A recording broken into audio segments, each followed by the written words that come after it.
भगवान किसको प्राप्त हो जाते हैं? गोविंद को कौन प्राप्त कर पाएगा?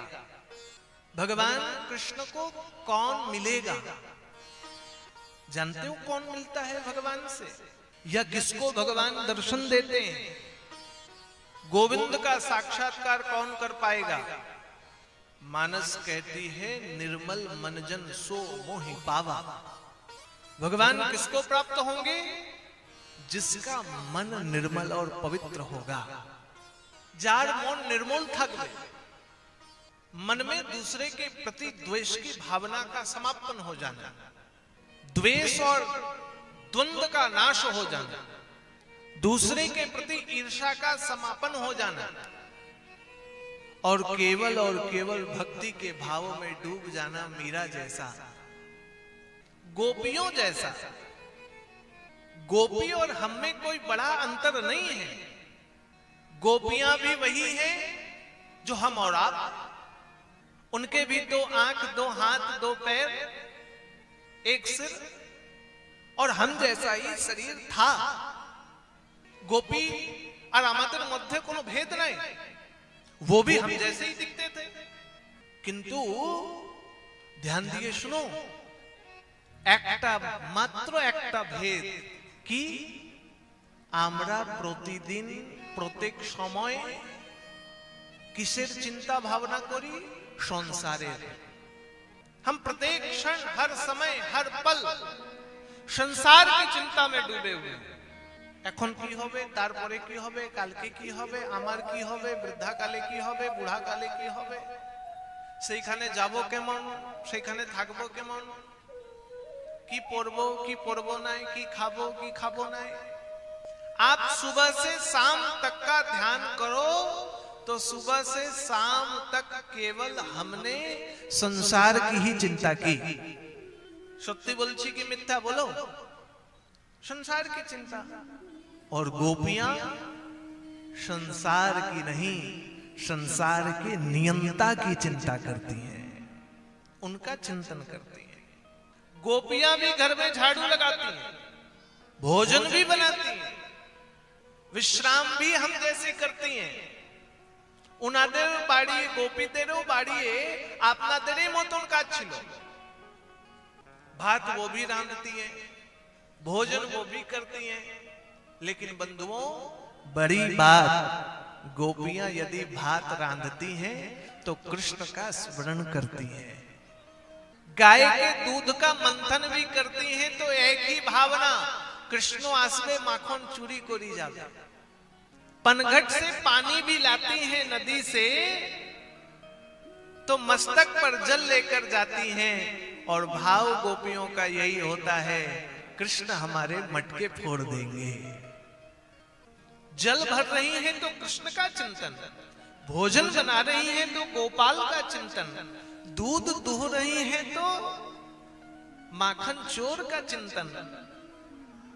उनके प्रत्येक कार्य में, समस्त कार्य में यदि कोई दिखता है तो कृष्ण दिखता है। इसीलिए हम संत कहते हैं, भगवान से संबंध जोड़ लो। भगवान से संबंध जुड़ जाए, भगवान में मन लग जाए। थोड़ा थोड़ा आगे आने के लिए बोल रहे हैं वो, आगे दिखे आसी जाओ, पेछने जगह कम है। रात्रे माथाय शीत पड़बे, ठंडा लगी जाबे, 2 दिन पड़े बड़ो हरी। आगे आ जाओ, दब दब के चेपे चेपे बसो। की बोले? ज्यादा रास्ता मत छोड़ो। बाप रे बाप, बस हो गेलो तो बसो। आगे बढ़ने बोला तो मुंह खोल लिया। भोजन गाते बोलबो तखन मुंह खुलबे ना, जेमन मुखे मशा ढुकी जाबे। बंधुओं में कह रहा था, भगवान से संबंध जोड़ो। इसीलिए कहा, त्वमेव माता च पिता त्वमेव, त्वमेव बंधु च सखा त्वमेव, त्वमेव विद्या च द्रविणम त्वमेव, त्वमेव सर्वम मदेव देव। हम जब तक भगवान से संबंध नहीं जोड़ रहे हैं तब तक हमारी उन्नति कहां है?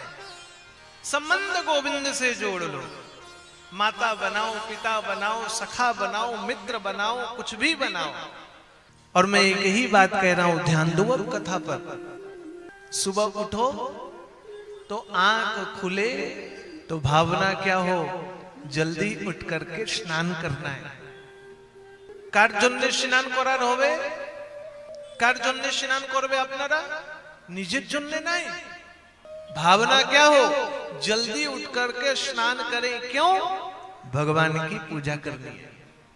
तो उठने में ध्यान गोविंद की पूजा में टिक जाएगा।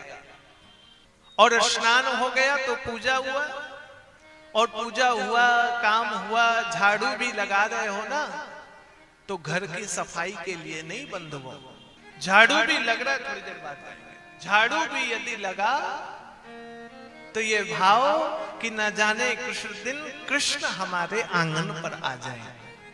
शबरी ने 17,000 वर्षों तक बंधुओं भगवान राम की प्रतीक्षा की। शबरी के मन में कभी संशय नहीं आया। नित्य प्रति शबरी भगवान जन्य पुष्प चयन करी दरवाजे में रख दी कि भगवान आएंगे हमारे दरवाजे। भोजन भी बनाओ तो भगवान के लिए बनाओ। गोपाल जी की सेवा होगी, भगवान को भोग लगेगा, तो जानते हो वो भोजन नहीं, वो प्रसाद बन जाएगा।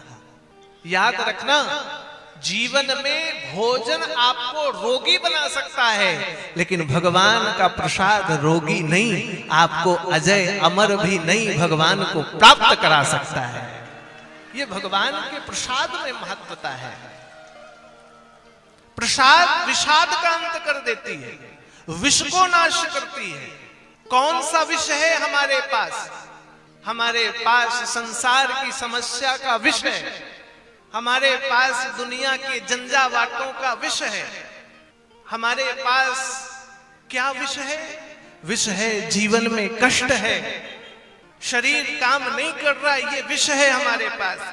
कोई हमें डांट रहा है, यह विष है हमारे पास। कोई हमारे मन को ठेस पहुंचा रहा है, यह विष है हमारे पास। लेकिन बंधुओं याद रखना, जब भगवान का स्मरण करके भगवान के प्रसाद को पाओगे ना, तो ये विषाद प्रसाद अंत कर देगी इस विषाद का। कल जब मुझे लेकर के भाई जा रहे थे गाड़ी में, तो उन्होंने कहा, स्वामी जी आप इतनी यात्राएं करते हैं, वर्ष में 300 दिन मैं कथा करता हूं, 365 दिन में 300 दिन नियमित। और बोले इतनी यात्राएं कैसे? थकान नहीं होती है? थकते नहीं हो? 3 घंटे सोकर 4 घंटे सोकर फिर उठता, नित्य कर्म करता, रात को 2 बजे नियमित सोता हूं मैं। जितनी जब पूजा बचती है वो रात को जब सारी दुनिया सो जाती तब करता हूं मैं। जब कोई डिस्टर्ब नहीं करता तब साधना होती है, और फिर सुबह उठ करके बैठ जाता हूं, फिर भगवान की पूजा, फिर कथा, और फिर यात्राएं। लोगों ने कहा आपको थकान नहीं होती? बंधुओं बिल्कुल नहीं होती है। क्यों? क्योंकि मैं भगवान के प्रसाद को प्राप्त कर रहा हूं। जीवन की थकान, मन की थकान, बुद्धि विवेक इंद्रियों की थकान केवल भगवान का भजन दूर करती है, केवल भगवान का संकीर्तन दूर कर देता है।